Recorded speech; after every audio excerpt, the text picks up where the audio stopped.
Let me tell you something about Harry Grant and how he seizes the moment. More than any other player, Harry Grant will have the greatest bearing on Friday night's grand final qualifier. Because here's the trick. Storm can beat the Sharks without champion halfback Jerome Hughes, but they can't if Harry Grant's not there. Sure, Pappenhausen's back, but Hughes is again a toss of the coin whether he returns from his broken arm, the way Big Mal Meninga famously did in the dramatics of the 87 finals. And he scored a try! Which brings us back to hooker Harry Grant. You'll probably remember how Storm whacked the Sharks in last year's qualifying final. But what you might not remember is that's where Grant scored his first ever hat-trick of tries. Hat-trick, Harry! The kid first stood up in 2020, went on loan to the Tigers, where his pinpoint passing game and explosive runs led to the Dally M Rookie of the Year award. There's your dream debut! Oh, we need a push! Welchie Kingy push! That's all right, Harry. Back in Melbourne, Craig Bellamy saw beyond these sheer skills and instead admired the intangibles only master coaches see. Harry Grant, he had this tactical intelligence matched by a relentless work ethic, making him the ideal teammate in battle. Bellamy, of course, had seen it all before, and who'd have thought he'd ever see the likes again. On the opposite side, if we're picking a lone player, Cronulla's great hope Friday night is this force of nature, Adam Fonua-Blake. True presence in our game consists of many things: aggression, mobility, stamina, ball skills, and yes, raw power. So let's go, boys. Let's start going now. Come on. In Coach Craig Fitzgibbon's 4 years at the Sharks, they've somehow lived on the brink. But this year's been different, ever since the arrival of this Goliath. Through the Dragons and the 2014 National Youth Team of the Year, through Manly and the Warriors, Fonua-Blake had always showed promise. But at the Sharks, he's turned that promise into presence, now arguably behind only Payne Haas as the best prop forward in the NRL. Come Friday night, what a contest. Two footballers of vastly different sizes and skills packing down in the front row and playing in the spirit of David and Goliath. It's the Sharks and the Storm, the first grand final qualifier, live and ad-break free in play, right here on Fox League.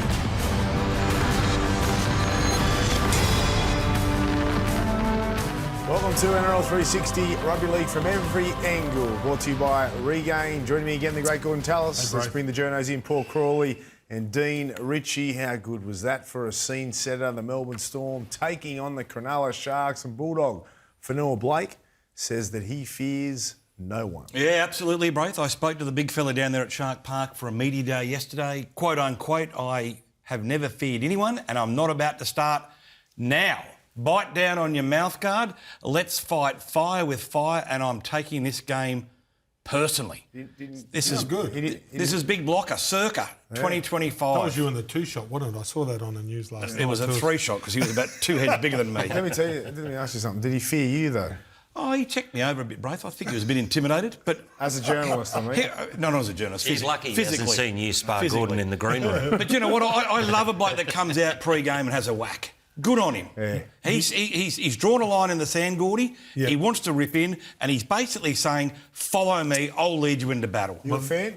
Absolutely. That's what your front rowers are supposed to say. That's what pretty much the 4 teams left are supposed to be saying as well. And the last time the Sharks won, they had a front rower like him and Andrew Fafita. They had a big body in the front that could do something different, had a bit of X factor. You know, and Andrew Fafita, he scored that winning try to put Melbourne out of it, if we all remember. And when you listen to Craig Fitzgibbon talk about him and how he describes him as a man, like he's the man on the field and he's the man off the field, like the difference he's made to that club in both areas, it's been enormous. Looking forward to it. What about the matchup, Grant v Brayley? Well, Harry Grant since Origin 1, his worst game, the way that he's responded to that and led the Storm this year, and as Matt Noble just said in that opener, he is Melbourne's main man at the moment. But Brayley's leadership on and off the field, he's a man of actions, not necessarily words. He's so crafty, he's intelligent, and he's so tough. And it's underrated how tough he is. I'm really looking forward to it. Now let's take a look at the ins and outs for the prelim finals. Thanks to Sportsbet, I don't think I've seen bigger ins to prelims than this. Jerome Hughes has been named at 7 for the Melbourne Storm with that dislocated shoulder returning from the broken wrist. Now, Pappenhausen returns also from injury. Kafusi onto the bench for Hazleton for the Sharks. Now, the combination here, Reynolds at halfback and Ezra Mam named on the bench for the Brisbane Broncos at the right time of the year. And the Penrith Panthers, after their demolition of the Dogs, are unchanged. Let's start with Melbourne firstly. Jerome Hughes, interestingly, gets selected under a huge injury cloud, racing the clock to get back, but he has been named. Yeah, look, I was at that game live just as a spectator when he played Brisbane, and he was struggling before that. I don't know whether his shoulders, like he subluxed it or, so hopefully he's right, but it's all chips in, isn't it, for the Melbourne Storm. They probably need him because they lost a fair bit that night, I thought, with Harry and Munster. They were probably a little bit lost without Hughes and his running game and Pappenhausen out the back. So there's a fair bit of X factor come back. I did check in with Melbourne today, gents, and he's been training all week, but today was the first time he did contact. So they haven't let on as to how he's pulled through that.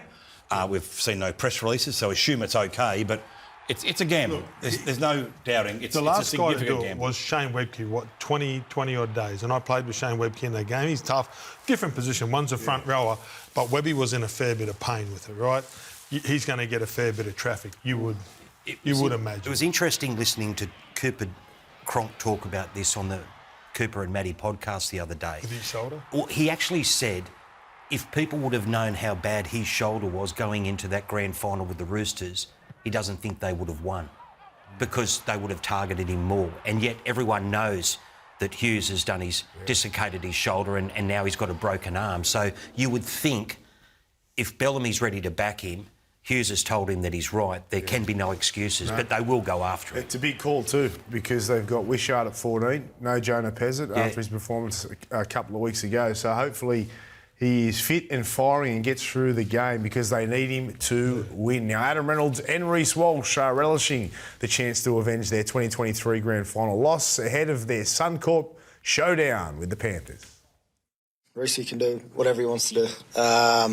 I'm there to pretty much guide the boys around the park, and if Walshy sees an opportunity, well, I'm all for Walshy to get the ball. The media can make what they want over the last couple of months, but prior to that, I was trying to get Walshy probably more ball. I'd do whatever it requires for the team to win. If that was for me to sit out, then I'd sit out. How do you reflect on the 23 grand final, and does that motivate you? Oh, I'm sure it motivates everyone in each and every way, but for me, it's a new opportunity. It's a new team, pretty much. It's new coaching staff, new players in that group, albeit there's still a lot of that group here. For me, it's another great opportunity. I'm coming towards the back end of my career.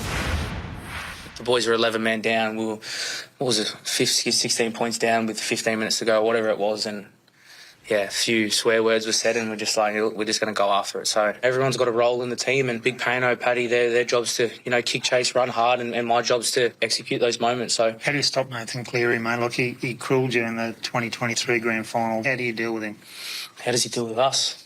That's the one question, mate. Nah, it's exciting. He's a world-class player, mate, and if you give him opportunities, he's going to take it. It's like the same as us. If they give us opportunities, we're going to take it. So I guess it's just trying to minimise those, and I'm looking forward to a challenge.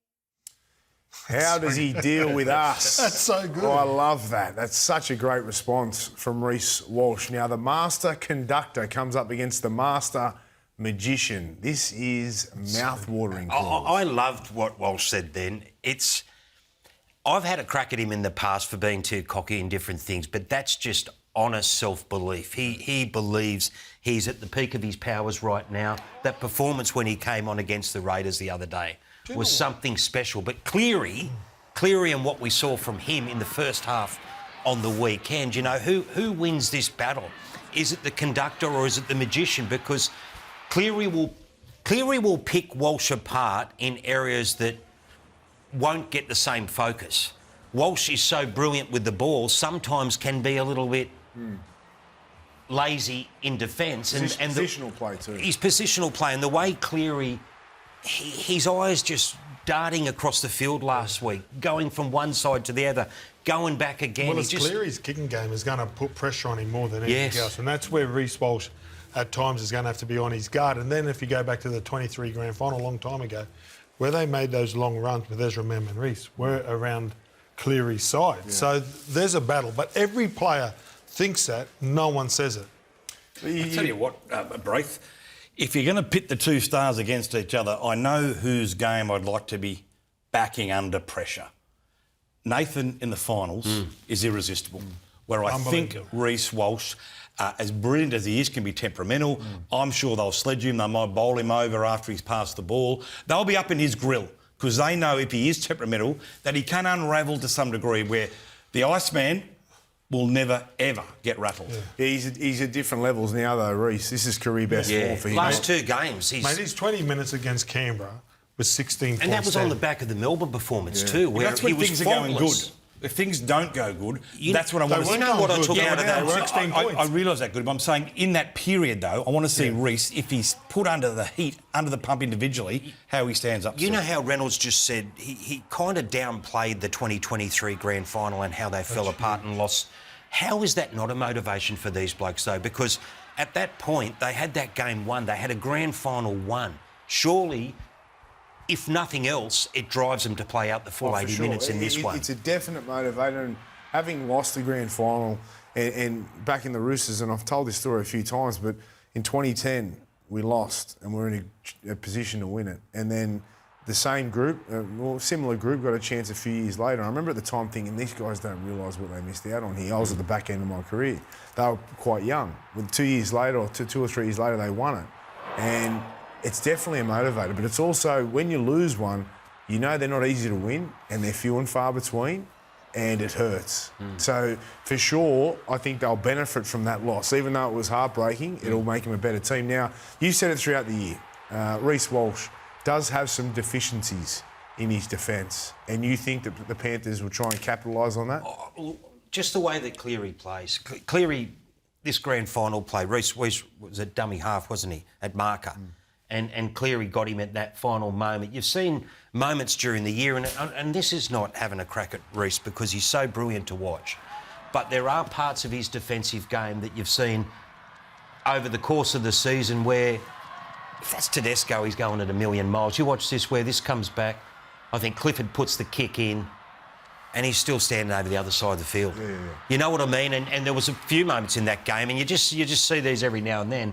And if I see them, I reckon Nathan Cleary might be seeing them. And it'll just be interesting to see how it all goes. And Gorden, you mentioned it too, under the high balls, like Cleary will put more pressure on him than anyone's been able to. The Broncos did a great job protecting Reece. Was it the game against Melbourne? Yep. But, it'll be interesting. Joey Johns is the best player I've ever seen. But I reckon Nathan Cleary, in all the years I've covered the game, is the smartest footballer I think I've ever come across. Yeah, I wouldn't argue that. In the 80s, it was Peter Sterling. It was always a bit ahead, and Wally Lewis was always a bit ahead. But this bloke Cameron Smith wasn't too bad. Cameron's very good too. But this bloke's education...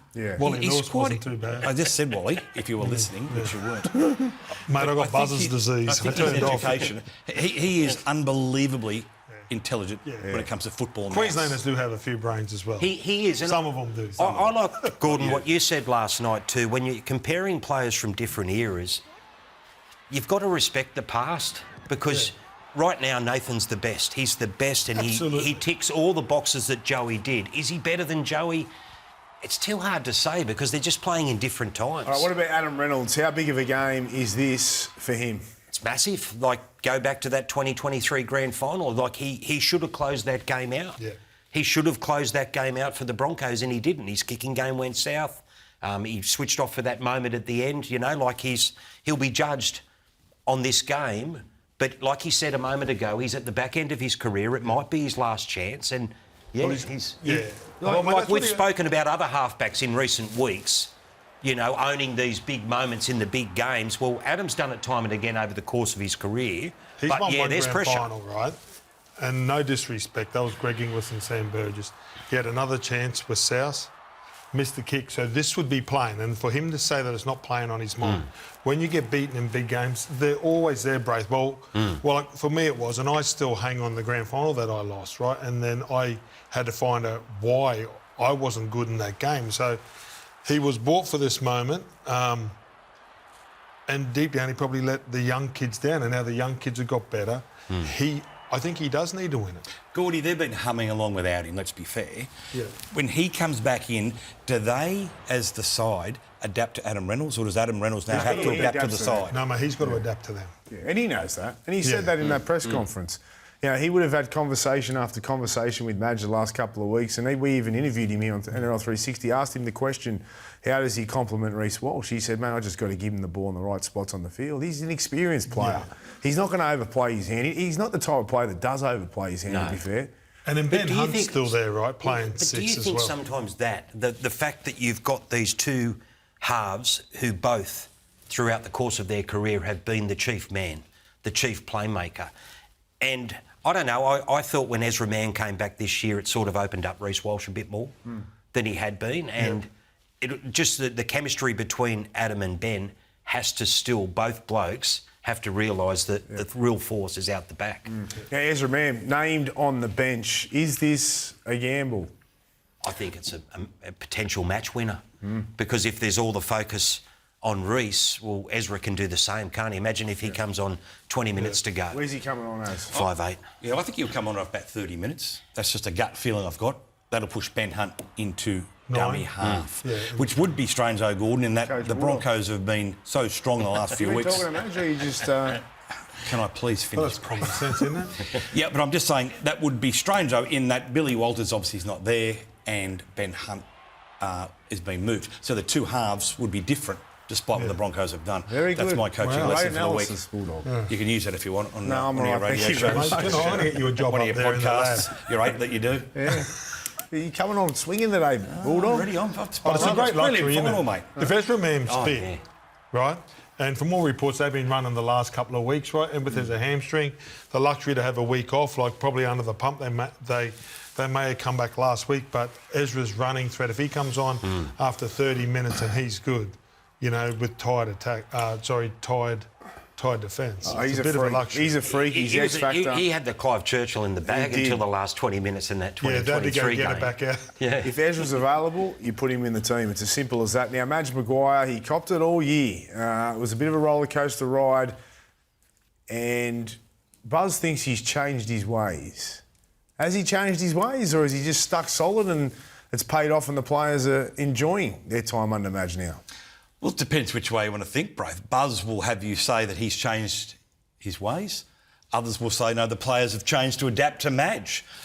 Take the choice you want. Either way, it's working. I don't think Madge will have changed. That's my gut feeling. I know what Madge is like. He's strong, he's fierce, he's ferocious. How many blow-ups has he had in the change rooms? I don't know. I'm not in there. Well, you see it. They're on camera. But I don't think Madge has changed. I think the players have learnt to play under Madge's style. I think their style has come back to what suits them best. Yeah, I think there's been a little bit of give and take here. Like, I think Madge was taken up there to try and put a little bit more steel in them, change a bit of attitude. I think that he's been successful in that. But I also think along the journey, he's probably picked up some tips and realised that the Broncos have to play the football that suit them. The last month they played Broncos footy, and what I mean, like, they throw the ball around. Like, we've always thrown the ball around. We're not going to grind. I've never played with a Broncos side that wants to win 10-8, ever. And it's not in their DNA. So that's really hard to train. You know how Bulldogs, like, sometimes they've got their DNA. But do you know what? He's added. But the players need to, like, express. Like, they've got an expressive roster. Like, you just saw Reece Walsh. That's how they got to play. It is incredible, the turnaround. Everyone's talking about Penrith. Everyone's talking about the Sharks. Remember Magic Round and the Broncos and where they were at that time and how they were playing at that period, and people were writing them off galore, severely. And they have really just turned it on the back end of the year. Now, Bulldog, what's your bite for us? You got a growl for us? I've got a growl. I'll do it after the segment. Ivan Cleary. The anticipation. OK, what I've written, Bulldogs bite in tomorrow's Telegraph, up online this afternoon, is that, there it is.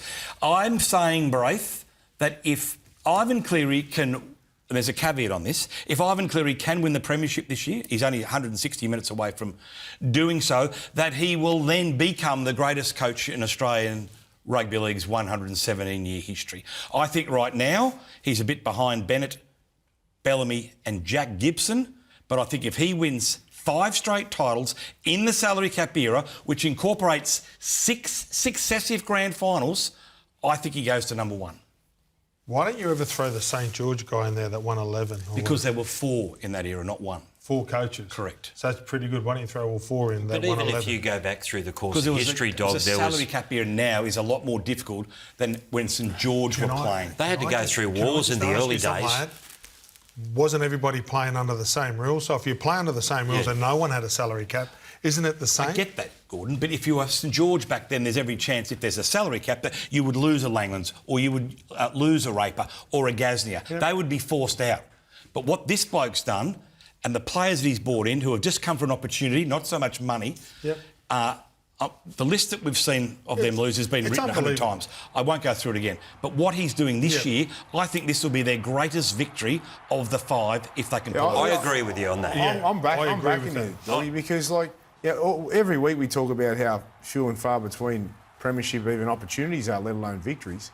He's going for 5 in a row. It's in the modern what they're era. doing as a club and as a team, and Ivan has the biggest influence over that, is world class, you know what I mean? Yeah, like, you think Chicago Bulls, like, in professional world sport, what they've achieved and what they potentially will with this extra premiership, it's unbelievable. But I still don't like to take away from what the greats of the past, like Jack Gibson, when he was at the end of his career, you know, he was the super coach, Dog.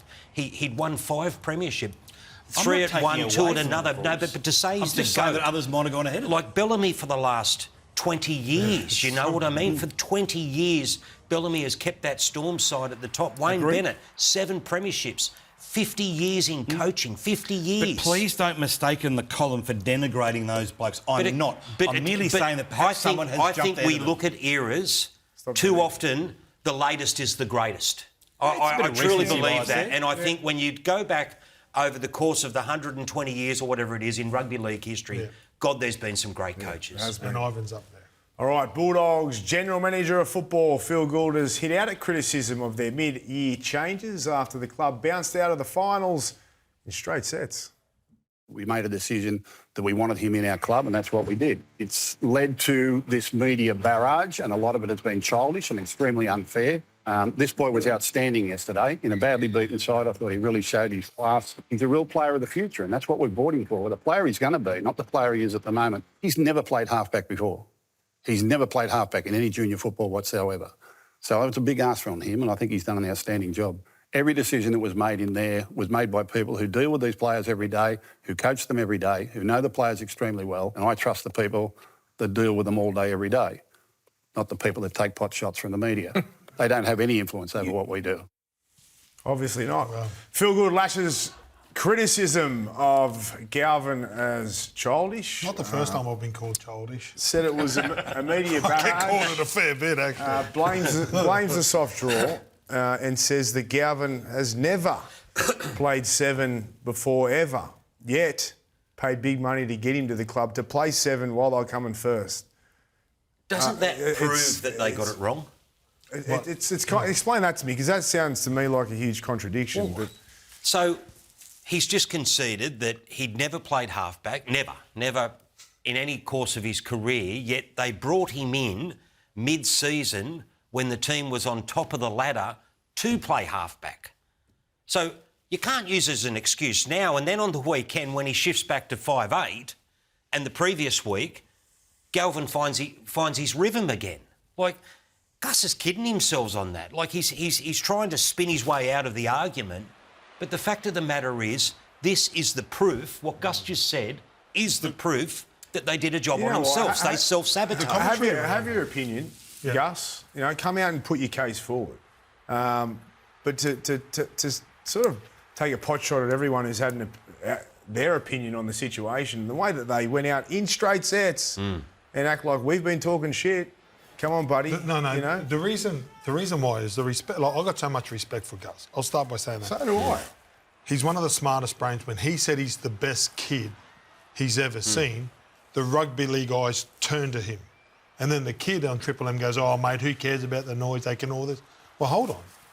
You generated a bit of it by the way you acted when you left, and Gus by saying that, because I had, when Gus told me I was a bench player, that around my neck for like 5 years. To have so tell that story. So yes, he said when Gus paid me. Yeah, so when Gus, like that weighed heavy on me, right? So to say to flip it, right? But that was motivation for me. But to flip it and say that you're the greatest kid that he's ever seen, and he's been, in the game for 50 years? And unearthed some great players Brad along the Fittler, way. and watch Laurie Daly and Sonny Bill Williams, and these guys come through, and I'm sure there's others, right? Don't forget, Gus too makes a living out of being in the media offering opinions, so it's a tad rich to bag other members of the media. But I think it's important too, guys, that we heard from Cameron Sorrello yesterday, on Sunday, saying that the criticism of Galvin or the scrutiny was crap, and now we've got Gus saying it's childish.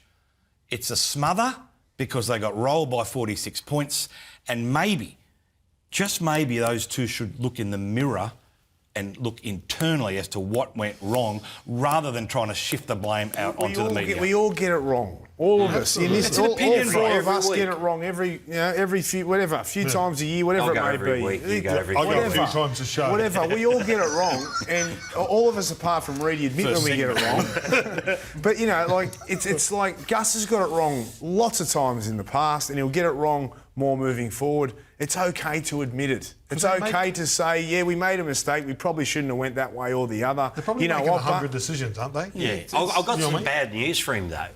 This just continues now into next season, because he also said that Mitchell Woods will be the 7 next year, which means obviously Galvin becomes the 6, which leaves Matt Burton in the centres. And how does Matt Burton feel about that going forward? You know what I mean? Like it continues to be the story.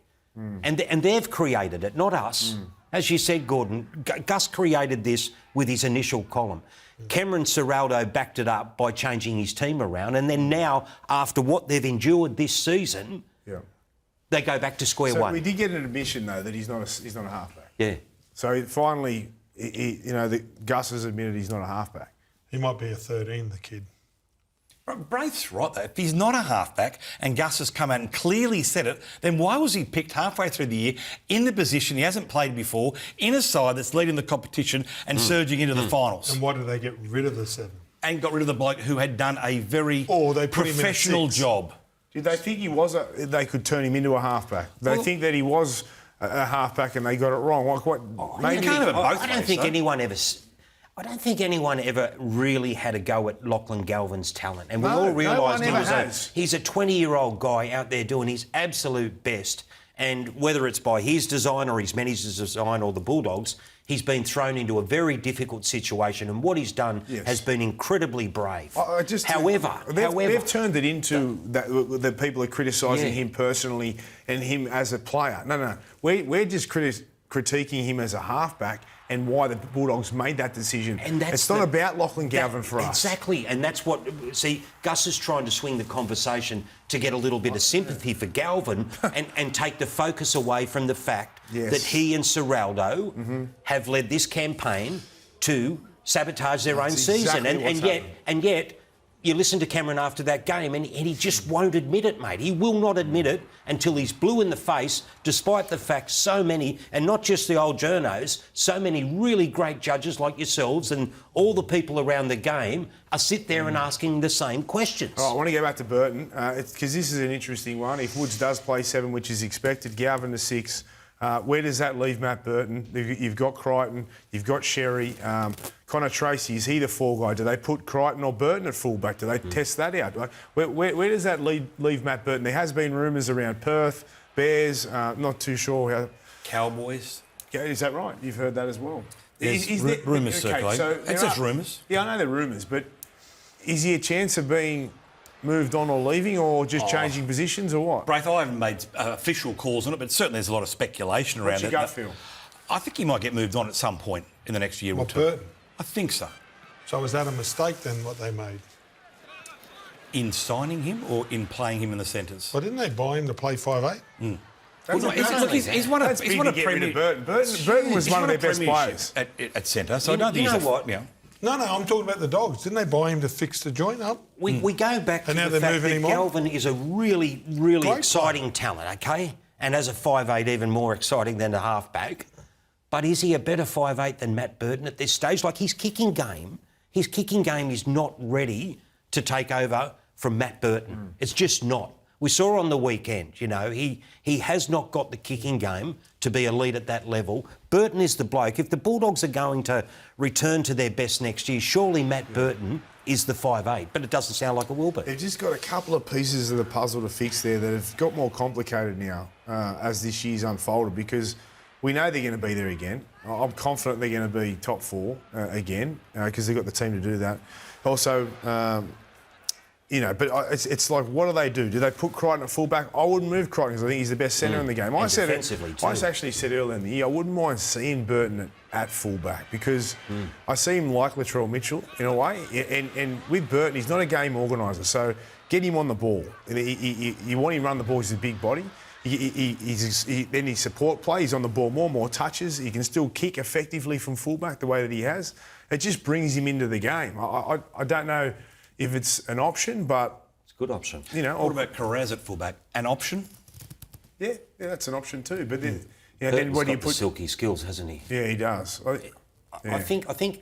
Furthermore, without to get bogged down with this either, but if Mitchell Woods is the guy to come in and play 7 next year, having not played NRL, how many halfbacks do you see go through in their rookie season, an entire season, and be able to stay at the top level and then peak for the finals? You know what I mean? Like there's another one there. Gus said last night they got tied at the end. So if you got 2 rookie halves, you'd imagine with the pressure that they'd be under, that by the end of the year they might feel the same. Quick question for you, Braith, Bulldogs legend.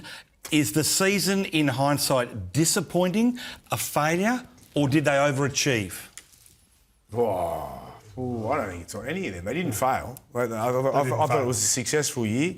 Could have been a hell of a lot better with a terrible ending, really. That's how I'd sum it up. All right, stick around, journos. On Friday, the Ryder Cup begins. The US take on Europe, and you can catch all the action from 9 p.m. on Channel 503.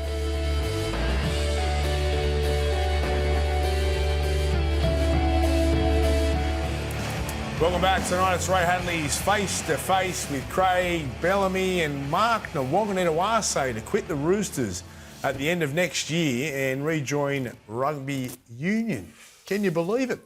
Oh, you can, because that's where he's come from, and it's a World Cup, and, you think that he's a rugby guy, and he sort of alluded to that anyway, Braith, like when he was talking about it, that it's such a big event and he wants to play in a World Cup, so... It's a shame, isn't it?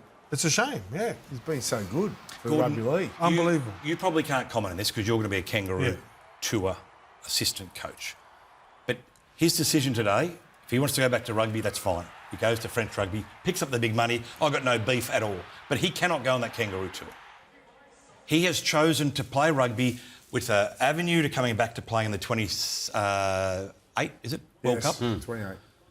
That's his decision. 27 World Cup. 27 World Cup, rather. So he cannot go on that Kangaroo Tour. He has chosen to put the Wallaby jumper ahead of the Kangaroos jumper. That's fine, but we need to protect the game. You're saying... We've got to protect our game. Have they the same opinion when they want to play New South Wales, Queensland? That's different. So you're saying that Kevin Walters shouldn't pick him for the upcoming Ashes Tour because he's going to rugby union? No, what I'm saying is Kevin Walters will pick the best players, Braith, and if he thinks Mark Nawaqanitawase is good enough, 22? He will pick him. Yeah. My opinion is, though, that they shouldn't pick him. They should not pick him. That's what I said. He's chosen to defect. Go. But can I just ask one question? Isn't the future for Australia now, right now, to win these 3 games? Isn't that our future? We don't pick. Yeah, but I want a bloke that wants to play rugby league. I want a bloke that's going to commit to playing rugby league long term. Is it a concern that he may take someone's spot who could that's my point. Build a legacy in the game? Yeah, that's the issue, isn't it? Yeah. It's a free country. He's entitled to do what he wants. Rugby league took him from rugby union. If he wants to go back there and earn the big coin, good luck to you. But from a representative perspective, I agree wholeheartedly with what Dog says.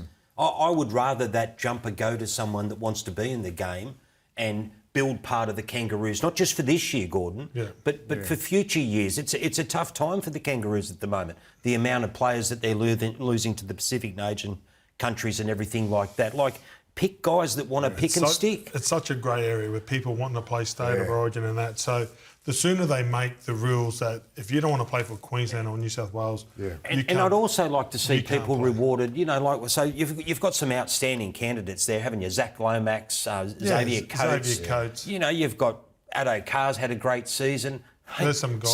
Someone like an Alex Johnston, I'd love to see get a tour. Yep. You know, like he's going to finish up the game's greatest try scorer. If you're going to pick someone, because as good as Nawaqanitawase is right now, is he the best? I don't think he is the best at this point. There's parts of his defensive game that aren't up to scratch at the moment when you compare him to the great wingers of the game. Well, if he was on the edge of making the team, this probably doesn't help his selection, I would say. And you know what? He's had a great year. And if he got picked, unbelievable. I wouldn't have a problem with it. As good an athlete as we've seen play our game. I can see your point. I don't know why he didn't want to announce it post-Kangaroo Tour. He could have got his tour in, then come back and announced it. Yeah. So announcing it today, whether it was informal or formal announcement, I'm not sure.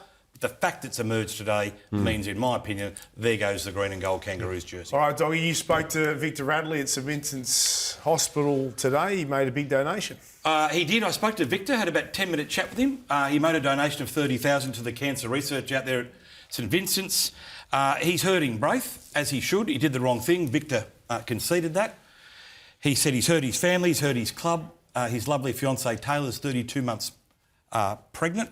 He said he's let her down. She's been his rock, to be fair. His direct quote was, "I'm embarrassed and I never want to be in this position again," and then vowed that he would repay the Roosters for their faith. As much as the Roosters discussed getting rid of him, he always felt that Trent Robinson had his back. So very remorseful today, but Victor's now done the right thing. He's apologised. He's donated to charity, and hopefully he can put this. Is that the right decision from the Roosters, you think? To suspend him for 10 I think so. I said it on this show a couple of weeks ago. I thought it might have been actually a little excessive, Braith. You know what? He's not been charged by Queensland Police. He's not been accused of buying drugs, taking drugs, and there's no accusations of any wrongdoing. So I thought 10 games, albeit I applaud it and I want drugs out of our game. Yeah. I think 10 was a little bit heavy-handed. I don't think it's a bit excessive. I think it is excessive. You know, it is over what anyone else has got. You know, and Victor is paying the price because the chairman of the club, Nick Politis, took the stance he did. If it was up to the NRL or if it was up to the Roosters, had Nick not come out and said what I doubt he would be serving as big a punishment with the suspension and also with the fine. That's what I think. And he's a good guy. He's made a mistake like a lot of young blokes do, and he's given great service to that club, and I'm glad they didn't sack him. You just hope all the other clubs follow suit. Seriously. In what respect? Well, it's not a great look for the game, and if that's... Like, it isn't, is it? Do you think it's a great look for a game? I don't think it is, but the illicit drug policy at the moment is a 3 strikes policy. As Dog said, it shouldn't be 3 strikes. Well, if we go back, okay, so are you saying that in future that becomes the new benchmark? I think so. I would love it to be. You know what? The Players Association will jump up and down about that, and so they should. No, so they should, mate. We've got a drugs policy that doesn't do that. Like, you can't... It's not up to other clubs to go and follow what the Roosters have done. The Roosters have set their benchmark. And it's the right benchmark. If that's what they want for their club. But the NRL can't go and jump in over the top of what Souths may hand... Isn't that the right benchmark, you would think? Well, see, in a perfect world it is. Yes, it is. But you've also got to understand that you're dealing with a lot of young men and there are always going to be... And does that deserve to be the end of their careers or... I don't think so, Gordon. I think you've got to be... The greatest chairman that our game's ever had thinks that it is. And then that's the choice for his club. You know what? I'll tell you what. If the NRL now start making those... Like, we've seen instances... Look, Ezra Mann's won, right? Yep. Ezra Mann's won. You've got Latrell last year, you've got Cameron Munster. You can go back and there'll be stacks of them, mate. Yep. I'd hate to see every club come down that hard. And that's why I keep on doing it. But just imagine if they did go that hard a long time ago. I don't think you're going to Hold on. Wendell Sailor got 2 years. He did, because he failed a drugs test at that stage, mate. And that was the rules. The rules are the rules. So that means that if you're speeding and you don't get caught, changed. you're still allowed to speed. Is that what you're saying? No, I said the same thing last week. But what I'm saying is not every club should be judged by what the Roosters have done here. That's what I think. Yep. All right, Journo, stick around. Up next, we cross live the Panthers hooker, Mitch Kenny.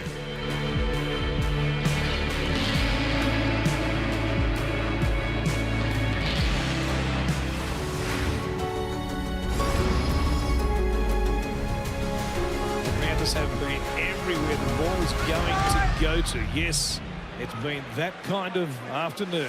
And now a kick for a 40-20. It is the full book from the Panthers here today. I saw Tracy, he was tracking me a fair bit in the game and I couldn't really get to the spot I wanted to get a 40-20 and sort of saw him tracking me, thought I was going to hook it back and then saw a bit of space back down the right. So got a lucky bounce and yeah. Welcome back. They were our smart plays of the week powered by Matronics. Now let's cross live the Panthers hooker, Mitch Kenny. Mitch, thanks for joining us. The weekend, you absolutely smashed the Bulldogs. It must have felt good to get that win and find form. Not that you've been in form for a while now, but to be playing the way that you guys are at the moment. Yeah, hey mate. Yeah, it was a good win for us, and we'll take a lot of confidence out of it. Felt like probably the best half of footy we've played in a little while, but there's a bit to learn out of that second half. So looking forward to Brizzy this week. How would you rate Nathan Cleary's performance, especially in that first 40 minutes? Was it his best of the year? Oof. I think it'd have to be up there. But the fact that we're thinking about it says something about him. He just performs at such a high level so often. He's a freak, and when he's in a mood like that, sometimes you just sit back and just let him go. Hey Mitch, it's Gorden Tallis here. You guys were last in round 12. How did you guys turn it around?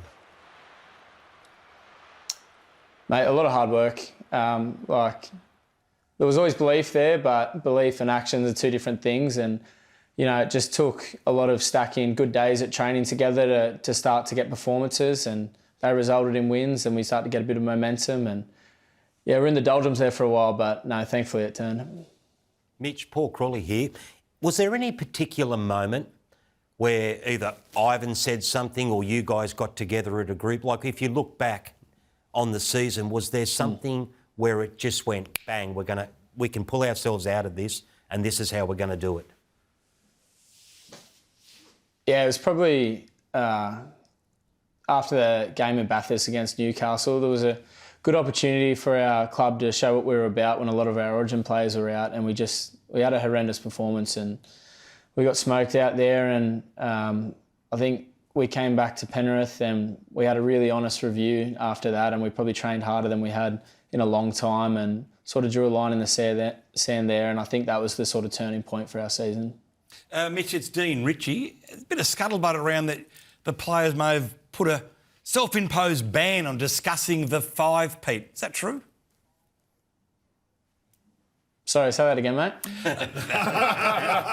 I said, stop dribbling, Bulldog. Yeah, I said there's a self-imposed ban apparently among the players you've discussed talking about the 5-peat. I wouldn't know anything about it. Mitch, can I ask you... come on, cough it up. He's told you. Can I ask you, Moses Leota, he seems to be one of the guys that maybe doesn't get the credit from the outside rugby league community that he would within your organisation, but we're always talking about the top props in the game, and this bloke, he makes it personal. He did it with James Fisher-Harris a few weeks ago. He does it every week. He really knows how to stand up. Tell me about what makes him such a special player, and where do you rate him? Mate, I couldn't rate him any higher. He's a number one for me, and, you know, I'm so lucky he's on my team. You're right, he probably doesn't get the raps he deserves in the rugby league community, but I don't think Moss would have it any other way. He doesn't try to make things about himself. He's just the ultimate team guy, and I think that's what makes him so good. Every week he goes out and he just batters whoever's in front of him. He keeps turning up. His effort plays are unbelievable. And best thing about Moss as well is he brings people along with him. Him and Fish, when he was at the club, they've done a fantastic job of bringing our younger front rowers through. And yeah, Moss is now there on his own, being an absolute leader for us, and bringing guys like Lindsay Smith and Liam Henry and Ice with him. And yeah, he's in exceptional form, and yeah, he just knows how to play good footy at this time of the year. Hey, Mitch, everybody talks about Nathan Cleary in attack. In defence, watching you live on Sunday, you were unbelievable. Is that something that you take on yourself? Like, are you the captain of the Penrith defensive side and get their line speed? I don't know about that, but it's something that we all try to do really well, and I think it's a way I can probably pay back the bigger boys in the team by just getting the line up and trying to meet the opposition before they get to me. I suppose as a 9, you're always going to cop a bit of traffic, so you might as well try and take the sting out of it, I suppose. And it's just my way of trying to add something to the team, and I'm certainly not the only one that does it as well. Mitch, I want you to put your hand on your heart and be honest with me. After round 12, did you really deep down think you'd make the prelim final? Mate, I did. But like I said, having that belief, and then actually turn it into something are two different things. And for sure there were doubts, but I was always confident we could turn the tide, but I knew it had to happen quickly, and thankfully we started getting it together, and we went on that run, and it put us in a position to make the 8, and, we'll see what happens for me. Mitch, today at the press conference, they asked Reece Walsh, how do you stop the Panthers? And he said, how do you stop us? How do you stop Reece Walsh? Mate, probably you have to accept the reality that he's going to have an influence on the game, but you just want to try and maybe make that a little less significant. He's a phenomenal talent, but if you can keep him away from your try line, then, he's going to do less damage. So I think that's a big part of it, just trying to keep him away from our end. And it's no secret that we build a lot of our game on trying to put the opposition in uncomfortable areas. And, this weekend will be no different. We want to try and keep him away from our try line as much as we can because he's in red hot form. Good on you, Mitch. You're in red hot form and so is your team. So good luck this weekend in the prelim against the Broncos. Cheers. Thanks, boys. There he is, Mitch Kenny, big game coming up against the Bronx. You blokes have been fantastic. We don't have to go, dog. That's right. You enjoyed tonight? Very sad, Week 3 of the finals, the cream rises. That's your best show of the year. Not sure if it rose over there. That's your best show of the year. You were lucky Gordon, to be there. You mightn't be there in the finals. You mightn't be Not here so in the good. You've dropped your pen, your button's about to pop. Hey, listen, mate. Listen, you mightn't be at the grand final breakfast. Right? If that takes my retina out, I'm suing. All right, I'm telling you, there's a lot of all right, face to gibbers. We're going to go. Tonight, following NRL 360, it's Ray Hadley's face-to-face with Craig Bellamy.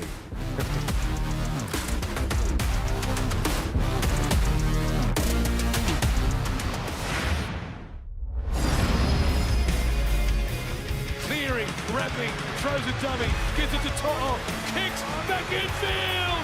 Unbelievable, he is there. Everybody gets a try. 30-8, the big game. 2 minutes before half-time. I'm thinking just get to the sheds. Not Penrith in season 2025. And Brian Dole, he's already scored 2 and he's just set one up for Papali'i. Toto has been doing it forever. Perfectly weighted kick. Welcome back. That was Brian Torr making his mark thanks to Steel Blue Boots. And Gordy, that's it for NRL 360 for tonight. Now it's time for Ray Hadley's face-to-face.